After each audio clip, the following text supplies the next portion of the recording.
a beautiful day at the Harbourfront Centre in Toronto. Perfect for the Word on the Street Festival.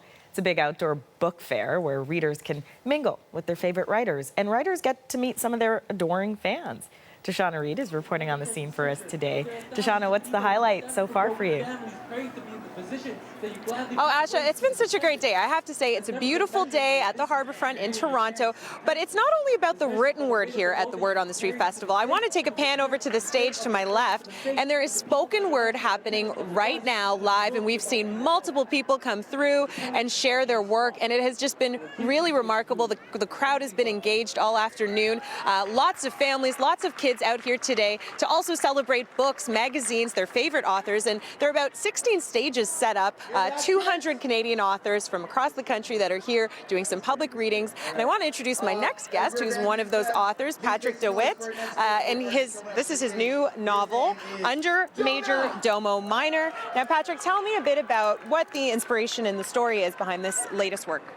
The original inspirations were traditional fables and fairy tales from Central and Eastern Europe, and then Jewish fables as well.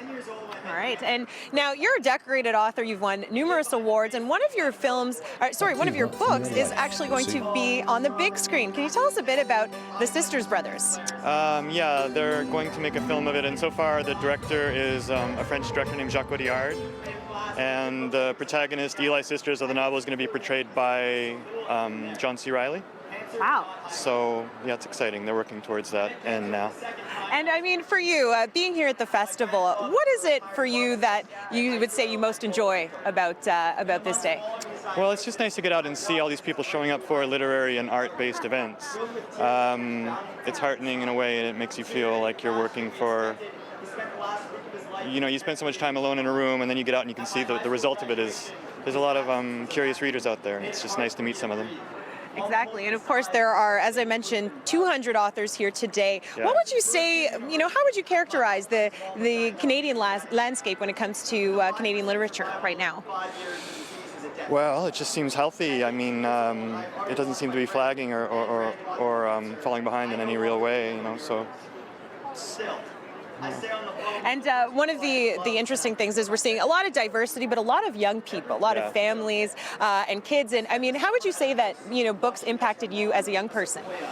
Well, it made all the difference for me, and it really sort of, I think my identity, how I thought of myself was quite vague until I began to read in earnest, and then it was sort of solidified for me. This is who I am. I'm somebody who's interested in reading and then writing by extension of that.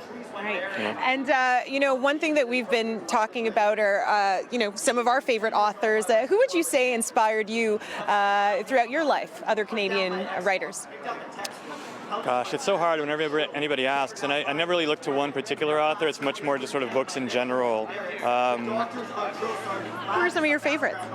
Well, I remember my father reading Robertson Davies a lot when I was a young boy, and that was something that was given to me with a degree of reverence, so you go from there. But then there's more Canadian authors as well, Lynn Cody and Michael Winter, and on and on, but yeah. All right, well, Patrick, that's it for time for us, but thank you for speaking with us, and congrats on the novel. Thank you very much. And we'll be here throughout the rest of the afternoon. We'll meet some more faces, so stay tuned.